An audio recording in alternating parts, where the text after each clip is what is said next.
Marvel Snap just got patched, which means some crazy data mines just dropped for what appears to be a season of Spellcasters in June. Let's take a look at these because they are wild. First up is Merlin, who looks to be another entry in the powerful Season Pass 2-3 archetype. At 2-3, at the beginning of every turn, he adds a wizardly incantation to your hand. Think of him as Small Ball Agamotto. He's not going to have cards that are nearly the impact of something like Images of Icon, but the small ball nature of this card is very interesting.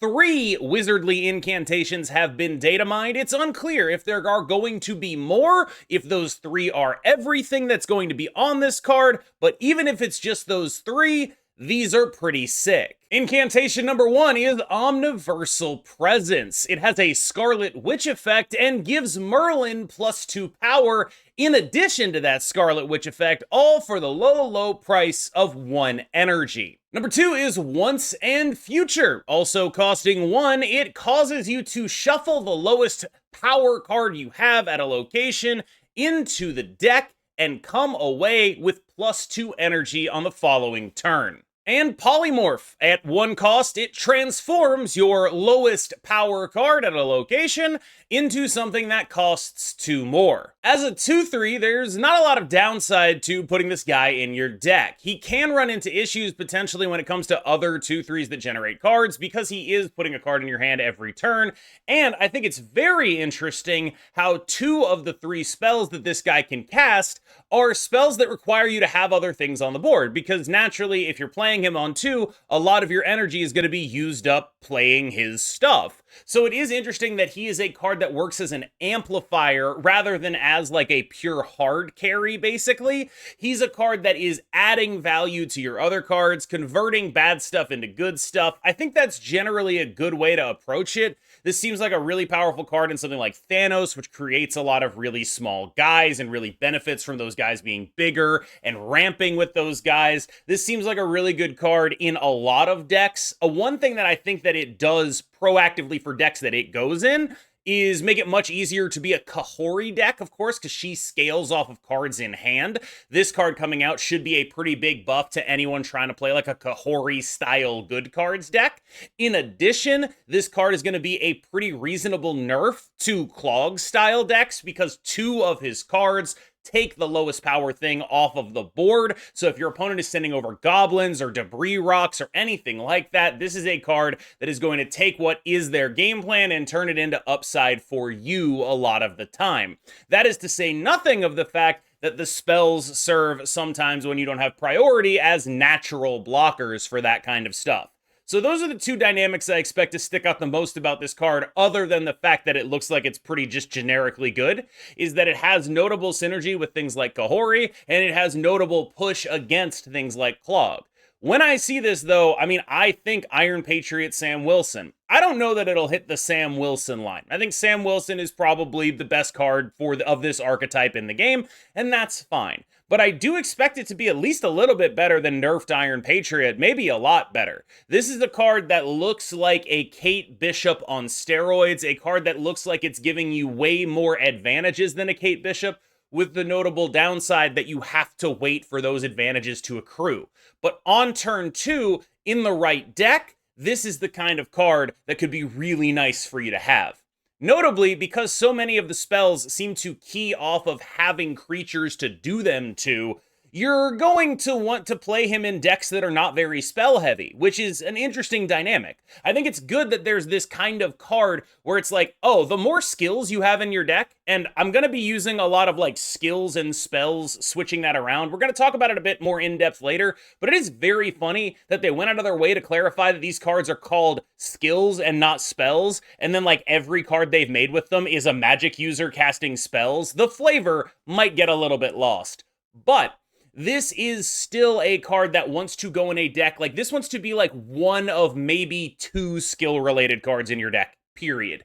The more it needs actual bodies on the board for its spells to be good, so it wants to be putting those bodies on the board and then using the spells in a supplementary way to drive snowballing advantages. Next up is Morgan Le Fay, a 4/5 with an on-reveal ability that returns all discarded and destroyed cards, your discarded and destroyed cards, to your hand to gain 3 power. I don't get this. Like, I realize there's probably some, like, gaining +3 power is really good. That's a really interesting thing to do. But it feels like I don't have enough time to destroy things in a meaningful way or in a profitable way that would allow me to want to do this. Like, I just don't know exactly what I'm doing with this that I wouldn't be able to do more profitably, like, at least in the case of discard with, like, a Ghost Rider or a Hela where I'm getting the stuff for free. Because it's not like she's bringing whatever back. I don't see the home here. I don't get it. Everyone who plays, like, Destroy decks is doing it in a couple of different ways. Like, Destroy decks are mostly destroying cards that don't actually get destroyed, so they don't work here. You're not getting a Deadpool back. You're not getting a Wolverine back. They're not actually being destroyed. So it doesn't seem like it goes there. And it doesn't want to go in discard decks because that's not really amazing. But, like, maybe if with, like, Swarm, you can get, like, a 6-power Swarm, and that's cool, I guess. Or you use it to get a 4-power Dakin Shard. Again, none of this makes sense as a 4, though, because this feels like a card that I want to be playing on 5 with a bunch of big stuff to come back for my explosive turn 6. But it doesn't feel like it's going to be explosive enough because of the energy costs associated. It's nice to get power on stuff, but I'm not sure exactly what I'm meant to be doing with this. Like, if I can discard a Brood, I think that's pretty cool. Like, that's a cool thing. But I could also just play Galacta and then play Brood. So what was the point of building around this instead of just doing that? This is a card that, like, I don't particularly understand very well. Like, maybe it can be like a second Phoenix Force where you bring back a 6-power multiple man, but that doesn't seem good enough in any real way. I don't get it. It doesn't make sense to me. And this is the kind of card that has, like, such an open-ended piece of text that it shouldn't be surprising that it doesn't make perfect sense on first read. But when I look at this, I kind of see, like, a Firehair type trap where it's like, this is a card that I think people are going to find really exciting, and they're going to look at the text box and it's going to make them really happy, and they're going to think of all the cool stuff they can do with it. And they're not going to really, like, dial in on, like, I think there's probably better ways to get similar output that are going to be more consistent. The fact that it doesn't really go in what is currently, like, kind of functional. And maybe there's a whole new archetype that springs up, or there's, like, a really broken interaction with this card that I'm missing. But right now, this card looks like a very flashy sign, just, like, lighting up like the Las Vegas Strip. And I think everyone should know at this point, don't go to Vegas. It ain't worth the gambling. Nightmare, an upgraded/downgraded/side-graded Sauron that replaces the text of each card in your hand with a random text that costs the same amount. Obviously, this sort of screams to be used with Typhoid Mary, with Red Skull, with Ebony Maw. All of that stuff is, like, pretty sick. Like, there's a lot of really ridiculous stuff at 4 and 5 cost, and basically all of it is better than the actual text on those cards. This is a really interesting build around because it doesn't affect the deck, it just affects the hand. But that's not necessarily all that bad. It is the kind of thing where it's like, I would like to know how it works with Sauron already played. If you draw a card that removed the text of your thing, does it still get replaced? Are you still being able to play this for upside? Let's say you have that 5/14 Red Skull in your hand, but you really want it to be like something bigger. Are you able to play this and roll for it? Or, more to the point, will it give cards like Cyclops and the Hulk text? The other thing that really strikes me about this is it is a way to remove the Infinite's text from the Infinite, which is something that Sauron absolutely cannot do. It effectively turns all of your 6-drops into, like, Hulkling. Like, this is basically, you play this and your Infinite is 6/20 Hulkling, and that's probably pretty good. Like, that seems like a reasonable thing to at least try. I'm not sure it's going to be like, oh, it's going to be worth doing, but there are definitely metagames where the Infinite wins lanes, and in those metagames, this kind of thing seems like a really plausible thing to do. Nightmare's a really interesting build around that I feel like people have only scratched the surface of in terms of theory right now, because this is a card that can do a ton of different stuff. I do expect a lot of it to be, we're going to put it in the Sauron deck, we're going to try Infinite stuff.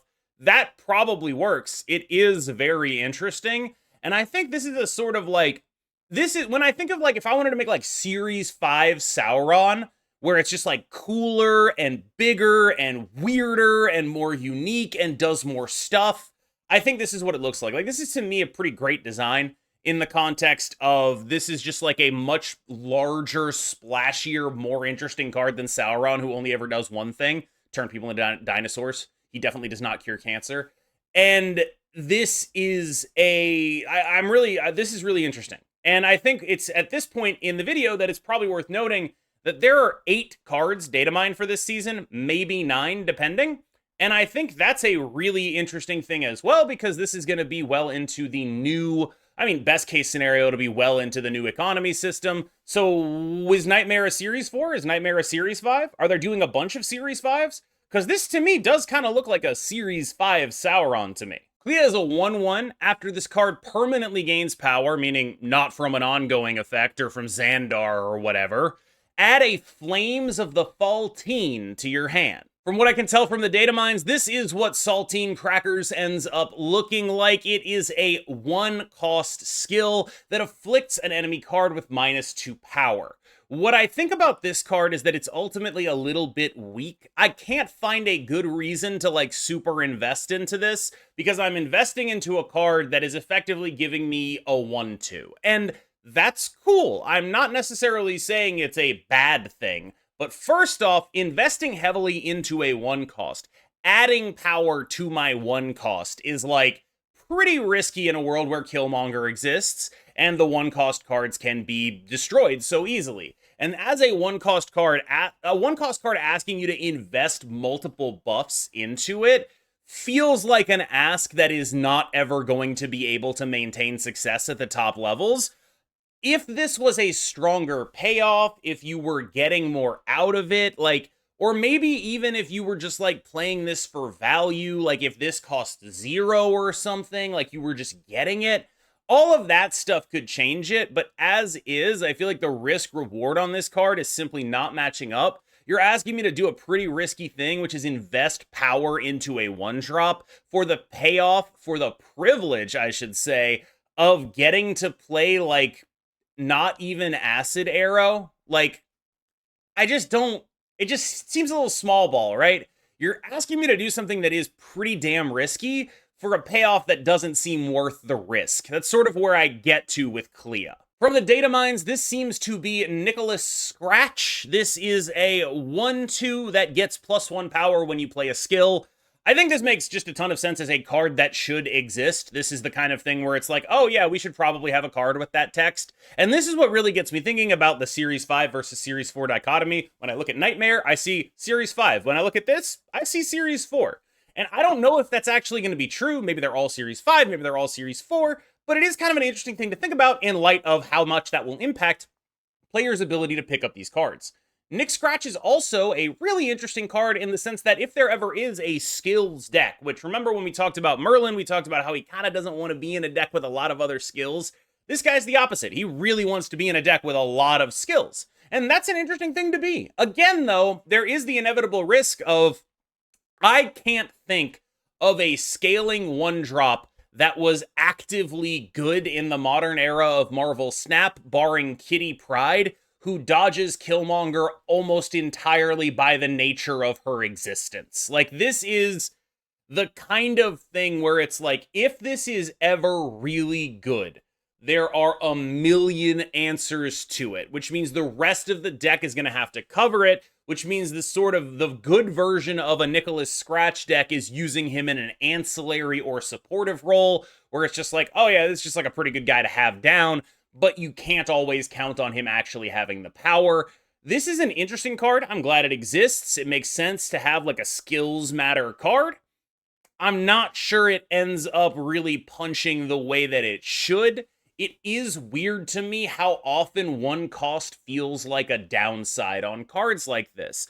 Not just because they end up being vulnerable to Killmonger, which makes it harder for them to be reliable in games where that is possible. It makes it harder for you to count on them staying with their power, but also because it's vulnerable to Shadow King, and also because it's just not that big. If this were a bigger card, it would be A, not vulnerable to Killmonger, and B, probably have a little bit more room to scale. But like, you can't put +2 power per skill on a 1-drop. You might be able to put it on a 2 or a 3. And I think that ultimately is like, when I look at Nick Scratch, what I see is a card that really, if it were to be good, it would be at a higher cost than 1. Another card that really just got me thinking about, like, maybe they can just make a million Series 4s that are just kind of like this and Scratch, where it's like, they've said they're going to make more cards. If what they mean by making more cards is doing stuff like this, that just like, that should have just been in the game already, that's even more upside to the new system than I already thought. Because like, I look at a card like Nick Scratch, it's just like, yeah, that's really obvious. You should definitely make that. I look at Jennifer Kale, activate Psylocke. I think this card is pretty good, actually. Like, just being able to choose when you get the energy, being able to like play this out and just like use it later and get your energy when you need it. Like, it's not gonna blow the doors off anything or anything like that, but it's just like, oh yeah, that's actually just like a pretty good card. At 2-3, I would say this would be like a really good card. At 2-2, it's like, you know, you're never going to be sad to have this, I think. It's just a really interesting and useful card to have in your collection. It's not going to be like the thing you build your deck around, but I wouldn't be shocked to see it in some stuff. It's just like a solid 6 out of 10 card that's just everyone should probably be happy to have. If you got this from a game mode, you'd love it. Like, it's just... imagine it's sort of like King Atri power level, but more generically applicable to stuff. That's just awesome. Like, it would just be a great card to own. I would love to play with this right now. And I think the other upside of that is that, like, if you make cards like this, I don't even know if you have, like, you can probably just do that.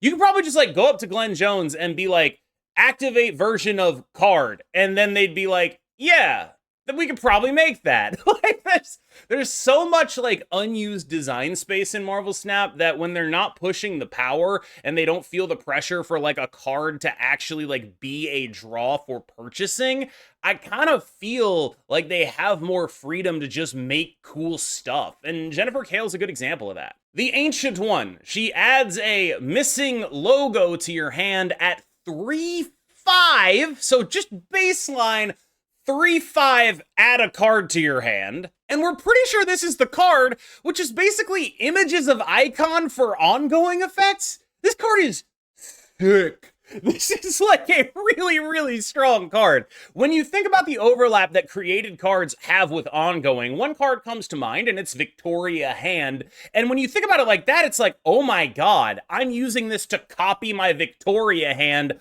onto like my Demon and my Maria Hill. And suddenly you just have 3 Victoria Hands, and it's ridiculous. And like, this is just good. Like, there's really no other way around it. This is a 3/5 that adds a good card to your hand that is aimed squarely at a deck, an overlap, ongoing, and created cards that already exists. Wow. Wow, wow, wow, wow, wow, wow. No questions to me about what series this card is. They could do Series 6 for this card. It is exciting. It is strong. It is just a massive exclamation point. What a card. Granted, if it was like a 3/4, I wouldn't be saying all of the things that I'm saying right now. There's really heavy competition at the 3-drop spot. And even though this would likely be a best-in-slot option in the deck that it goes in a 3/4, it would be far from the woo, my eyes are popping out of my head that's happening now. Right now at 3/5, this card is turning me into a cartoon wolf going awooga. At 3/4, it would be like a pretty exciting and nice card. And now it's time to bargain. Dormammu, a 7/10 that at the start of the game adds a summoning ritual to your hand. The summoning ritual looks like it's 3 parts, and if you complete all 3 parts, you just summon Dormammu. Part number 1 costs 0, but it requires you to merge a destroyed card, which will be your highest power destroyed card, with Dormammu, and then gives you the next step in the ritual. Step 2 costs 1, and it is probably the most powerful of the ritual steps.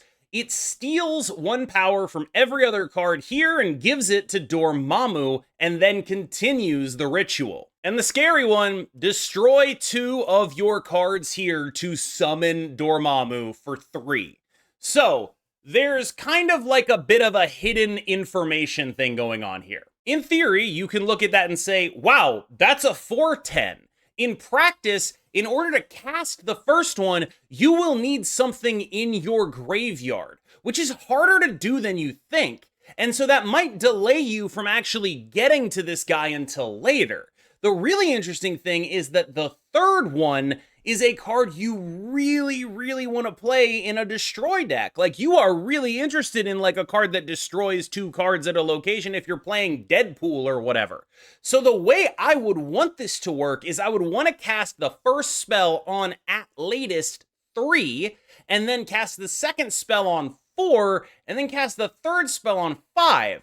But the only way I'm going to actually get something in the graveyard is because the spell costs 3 is like if I order it correctly, because we have, Deathlock, we have Venom, because the spell costs 0, you should be able to make this happen. Because you have Deathlock, you have Venom, you have Carnage, but you have to get something in the graveyard. And that's the weird thing to me, where it's like, if you're not merging, I don't think that spell works. Like, it probably has to merge in order to do it. And if you're playing a destroy deck, we talked about this earlier with Morgan Le Fay, none of your cards actually die. Deadpool doesn't die. Sabretooth doesn't die. None of these cards die. They all just go back to your hand or get a buff or don't die, like X-23. They're all, Weapon X people. And that is a weird dynamic because you want to then put a card in your deck, multiple cards in your deck, if you want to play Dormammu, that you want to destroy and you don't want to come back. And so it's like, okay, what are cards that I want to destroy? And you're like, oh, the Hood. Oh, Bucky Barnes. And it's like, oh, that's cool. But then you're getting like -3 power from merging your Dormammu with the Hood. And so it's just like this whole thing. I do expect that, like, honest to God, I really can't believe I'm saying this, we might see a bit of a Bucknaissance here. Like, I do think Bucky Barnes is the card that sticks out as like, I want to have a card in my graveyard. I don't care how strong it is. I just want to be rewarded for destroying this card. And that is a card that, like, I think, like, you go Bucky Barnes, you go Venom the Bucky. It sucks, but you do what you got to do. And play the spell after, right? So, like, that's your 0 cost. You do Venom plus spell on that turn. And you should end up getting the second spell in, like, your big Bucky Winter Soldier there. And it's just like, that seems like, it's not the greatest thing on earth, but it is, like, kind of explicitly pushing me towards Bucky Barnes in a way that basically nothing else ever does. I just wonder if we maybe don't have enough Bucky Barneses in order to support that. Last up is this card, Astral Projection, and we don't know what it is. It looks like, again, we don't know what it is. It looks like a standalone spell. Just a skill that you can put in your deck. That is really interesting because it sort of tells you, like, you're only really going to do something that's, like, super busted with this. It's only ever going in a deck to make something super busted. And if that doesn't end up consistent enough, then you're probably not going to be playing it at all. But I do think this is a really good place to start for, like, if this is the first standalone skill, making it this kind of build-around type of card where you're looking at Sage, you're looking at Hitmonkey, you're looking at, like, except it doesn't work with that, right? Like, that's the thing that gets me, is like, oh, I want to do something cool, like Sage or Hitmonkey with the 3s. Oh, I'm going to play it in my like, Ravonna Renslayer Thea deck. It doesn't get power. It doesn't do that. It can't do that. So what's it actually doing? White Tiger? Like, are you really going to play a White Tiger deck? What are we doing with this card? Silver Surfer? Is that good?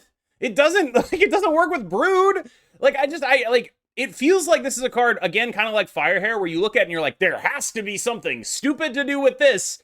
And then when you actually start running through the possibilities, it's like, I don't feel like I'm going to be making this deck. Like, that's what this card reminds me of a lot. All right, y'all. Thanks so much for watching the video. I have been KMBest. I'd like to thank the SnapFan data mining team for these data mines that we got, and I'd like to remind you all that data mines are not final and never will be final. This is a review of cards that we think are probably going to look like this, but we have no idea if they're actually going to look like this. Everything in this video is subject to change. Thank you so much for watching. I've been KMBest. You've been phenomenal, and I will see you in the next one.